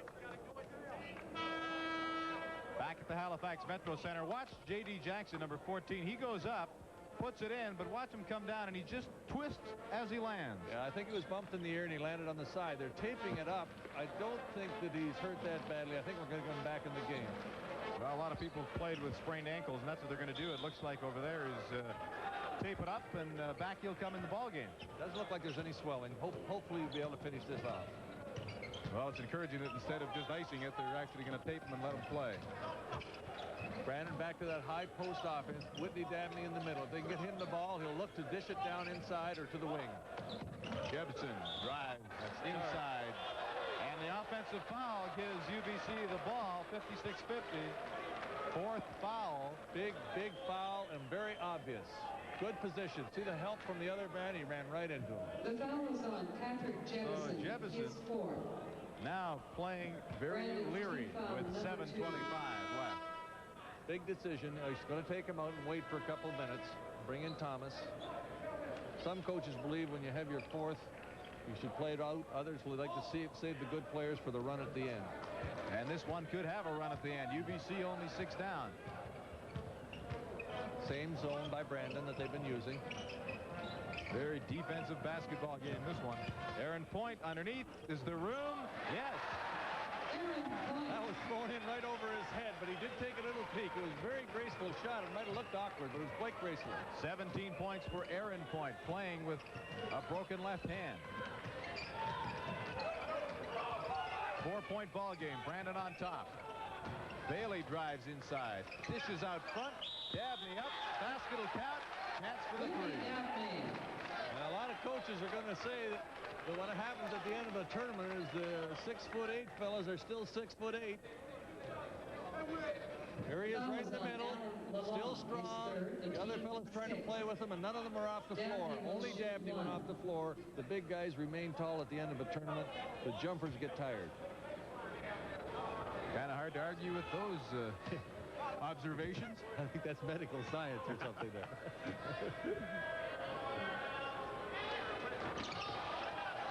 Break there for Brandon as they miss and get 2 rebounds. Finally put it in. That's Thomas. He's the J.D. Jackson of Brandon. He can come off that bench and just light it up. That was magnificent. He got not 1 but 2 rebounds. So they turn that into a 4-point play and gives them an 8-point lead. Johansson with the head fake. He puts it up and in. Good technique on that. Good foot set up. One of his best shots today. Get the rhythm, and he can light it up going down the line here. 18 points for Johansson. 60-54. The Brandon Bobcats trying to claim their first ever Canadian college basketball title. Dabney underneath. Off the glass. No good. Rebounding by Johnny Carson. Then it goes off him out of bounds. Every turnover matters. You can see the players getting anxious.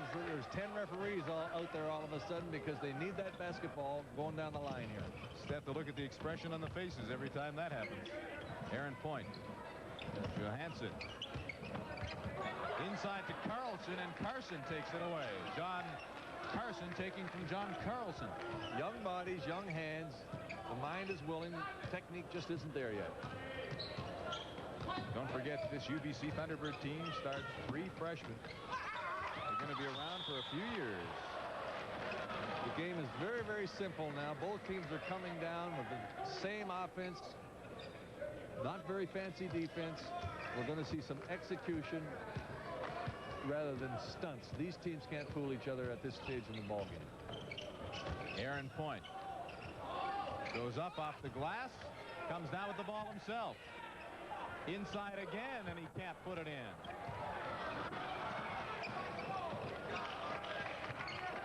There's good discipline by Brandon.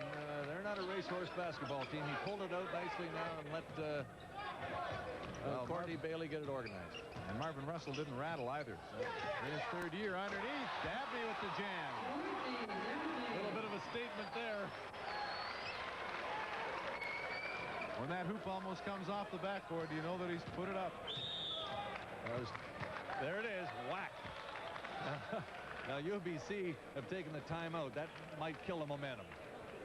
Let's see what Bruce Enns is going to try to come up with, because with 4:49 left, 62-54 the score. Now, let's see if we can hear what Bruce says here. Good foul. Yeah? All right. Who's he in for? Mike Clark is going in for 4 minutes left. Heads up. Well, we know that Clark's coming in, the 6'8" rookie. Great. Al, if you're at the reverse or anybody's on the reverse, if he starts pinning towards you, make sure you slide. Create some difficulty for some people.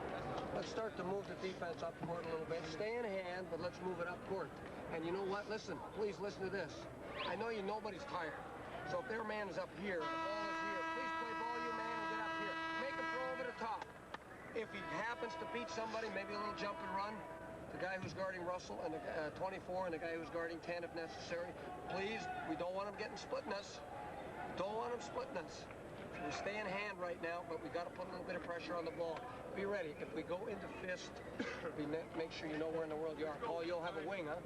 We're in fist. Al, you got the high post. You got a really bored, fellas. Obviously, when they put the fist up, they're going to inside. 1, 2, 3. jump into a different defense. Yeah. Press, perhaps.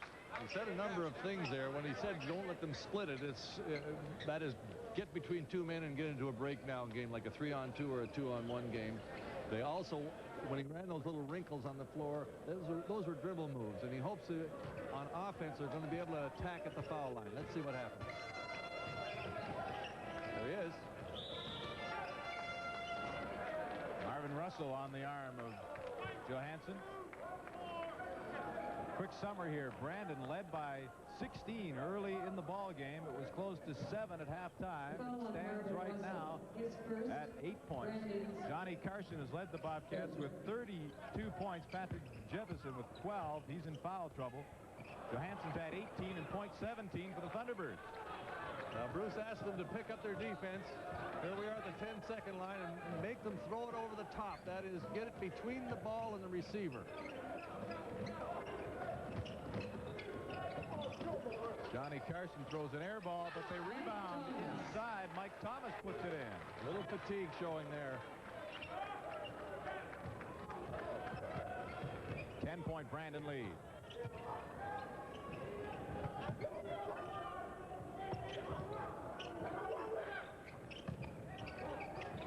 Aaron Point goes by Dabney, up and in. Dabney being very careful. Yes, he was in position, but he wasn't going to play defense. Just keep answering each other here. That'll be good for Brandon. We got to get some kind of a run. Yeah, we got to get kind of run for UBC. Carson looked like he was going to put it up. Instead, didn't inside 3 seconds, and UBC takes possession. The pump fake by Carson on the shot put the Brandon rebounder in the lane, and then he passed it off, and he was caught in the lane. We haven't seen that called too many times in this ball game either. It's been a pretty good ball game, technically. Yeah, I think the referees will be happy with their game because there's two good teams playing and they're using good technique. J.D. Jackson back in the ball game and all taped up, and it doesn't appear to be showing any ill effects. That's a turnover over and back. Too bad. It's 64-56, 3:22. Yeah, excuse me. It's not just a turnover. It takes the wind out of the sails. Watch that thing rolling down. As soon as you touch it, the whistle's going to blow. A little more pressure, especially when it ran through your legs, and you know that you're the one that caused it. A little embarrassing as well. Only good in football, that snap. Courtney Bailey now out directing traffic for Brandon.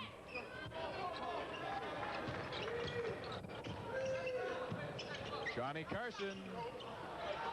Rebounded by Clark.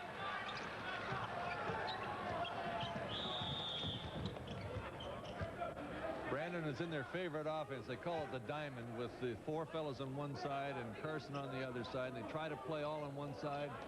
The defense helps. They throw it over to Carson, and he finishes it off.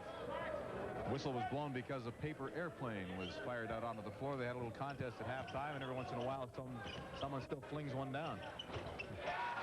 Johansson, 64-58, 6-point bow, down to the last 3 minutes. 20 points now for Johansson. The Canadian University Basketball Championship on the line here in the last 3 minutes. The number 1 ranked Brandon Bobcats and the number 2 ranked UBC Thunderbirds. Bailey finds himself on the baseline. Feeds off to Jefferson. Johnny Carson rebound. Carson puts it in. 34 points now for Carson.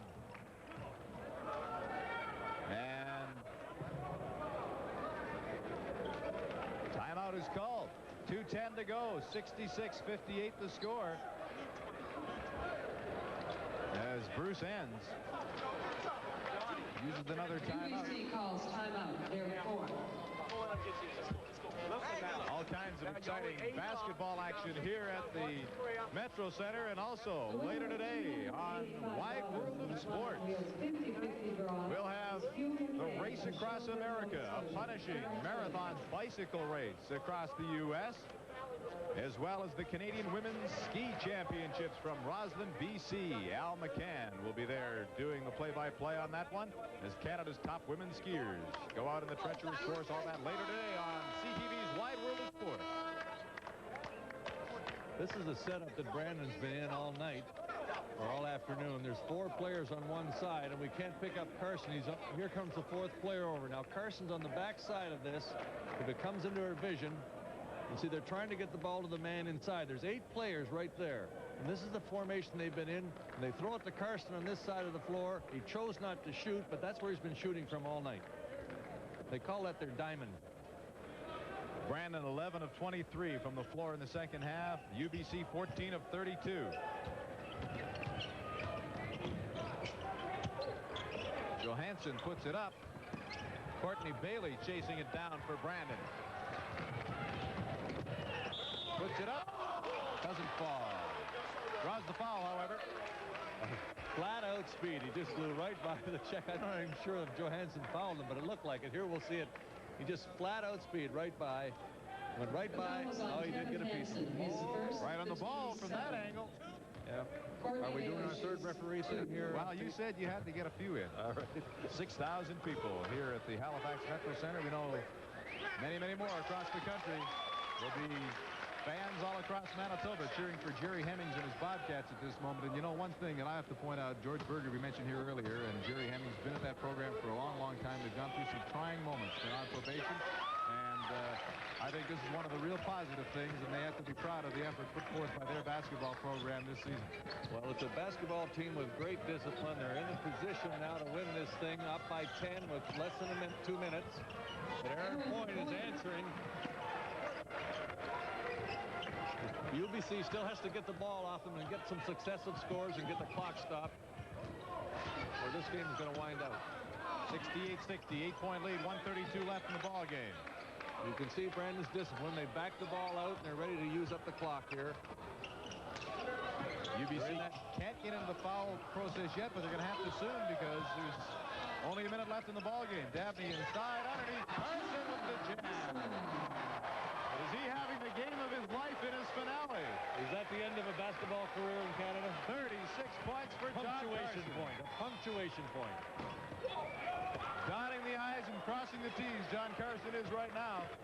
A one-man show for the Bobcats as they appear poised to capture their first CIAU championship. And the man who's led them is their 5-year veteran, John Carson. All spread out. Oh, that's offensive. That's a good call. Johansson all over his man, but it was Marvin Russell who eventually pushed off a little bit with the basketball. Here we go. It's very obvious. He just pushes him with his shoulder. Boom, right there. Now, Johansson's having his last game, too, and he's playing his heart out. You can see that it's slipping away, and he's just playing as tough defense as he possibly can. 3rd game in 3 days. Brandon loses John Carson, but it's Hansen and Johansson that go from UBC. So both these teams are going to have great ball clubs next year. Yeah, it'll be interesting to see. We just had our foul here by Scott, and this is going to happen for the rest of the moments in here as UBC tries to stop the clock. But these two guards from UBC, Hansen and Johansson, have been the heart. We've talked about the youth. When these two fellas leave, Bruce has a job to do, because I think that these fellas have been the heart and the cement. And some of these young fellas, the foul there by Scott was quite obvious. These two young fellas, or the young fella that comes in and takes the heart over, is going to be the key ingredient to their progress. It'll be interesting to see who it is. And, you know, Eric Christensen hasn't been here either with them this week because he's suffering from mono, and there's a team leader as well there. So it's going to be interesting, as you said. They've got a lot of youngsters and a great amount of height. But you do need that one guy. And on Brandon, it's Courtney Bailey and John Carson. Who are those people? One of them leaves after this ball game. 28 seconds left. Brandon leads by 11. Aaron Point, who's been outstanding in defeat for UBC. Three-pointer from the center. Tremendous. Playing one-handed out there. 71-63. UBC have to take the fouls now to get the basketball back. A long walk down the floor for John Carson from 94 feet or less 15 to shoot this free throw. He's got a smile on his face of satisfaction. They haven't announced who the player of the game is, but I don't know in my mind if it could be anybody other than John Carson. Do we get a vote? John Carson will shoot 1-1. 36 points going to the line. Chance to make it 38 with 17 seconds to go, playing his last basketball game.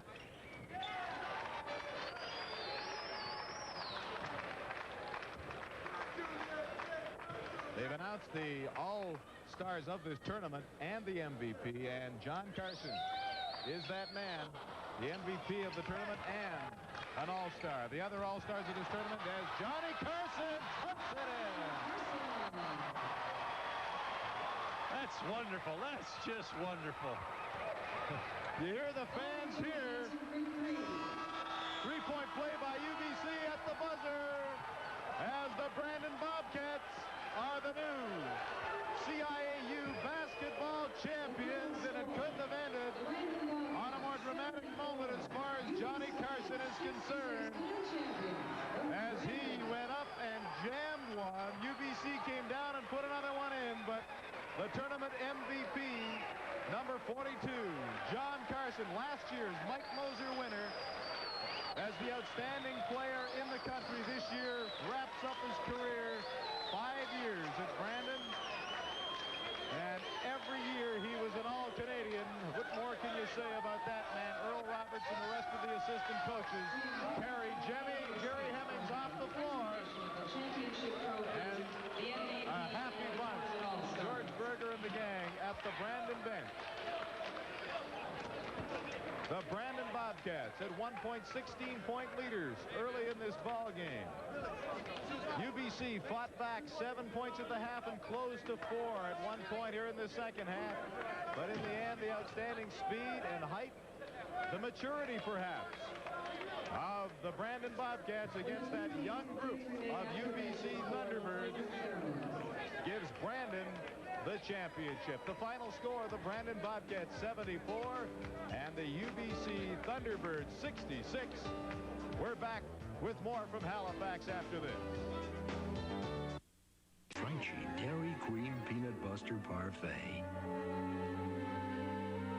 Or try the rich and creamy smooth banana split. All Royal treats are on sale now for only $1.79 each. Only at Dairy Queen. We treat you right. Sony Trinitron XBR TV. Our best is now even better. A better, brighter picture that's now even closer to reality. Better stereo sound that is nothing less than incredible. And a system with access to every available video signal. Sony introduces the ultimate Trinitron TV. XBR2. Television worth putting on a pedestal.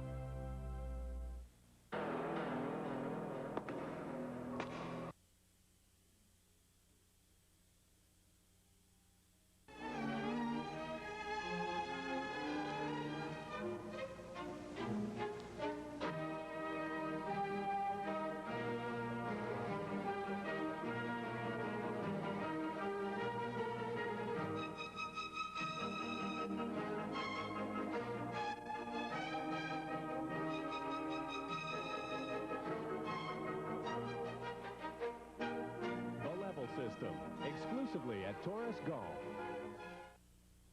Presenting the McGee Trophy, we would like to call 74-66 over the UBC Thunderbirds. And Leon Abbott. We have Jerry Hemmings, the winning coach, getting ready to chat with us. But first, let's hear some of the closing ceremonies here as the Bobcats are awarded the championship.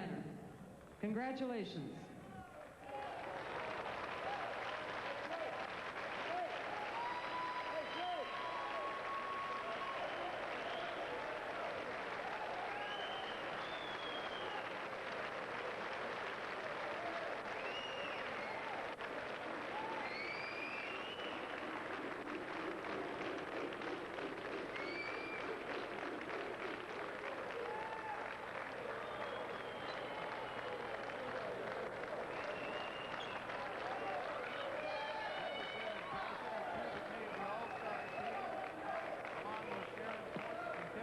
Of UBC, Ralph Rosenkrantz from McMaster, Joey Vickery from the Winnipeg Westmen also on the Dream Team, and Carson is the tourney MVP. Johnny Carson leading the victory lap here at the Metro Center. What a great way to finish off his career. 36 points. Jerry Hemmings is with Paul Meunier right now and a happy coach. Thank you, Peter. Jerry, congratulations. Been a long time coming for this ball club. What are your first reactions? Well, I'm very, very happy. I just wish there were a few people that could have been here with us. It kind of brings tears to my eyes right now. We lost at Christmas our honorary manager who'd been with us a number of years, and he loved to cut down the championship net, not giving anything. But like I told our players, hey, we got some people up there with us today. Johnny Carson's granddad passed away 2 weeks ago, and he's in tears right now. But like he said, he dedicated this game today to him, and he sure played like an All-Canadian out there in the last 5 or 10 minutes. Jerry, let's talk about Johnny Carson, 5-time All-Canadian.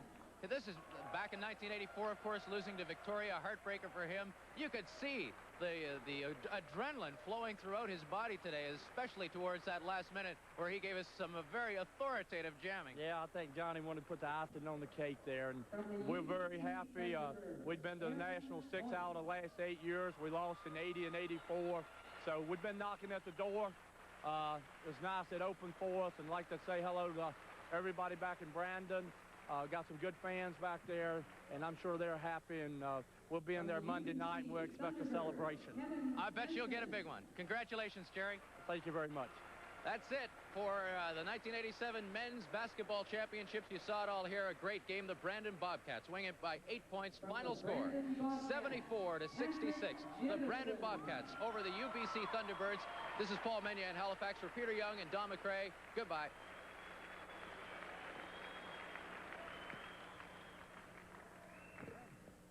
And your tournament's most valuable player, with 38 points today, from the Brandon Bobcats, Johnny Carson.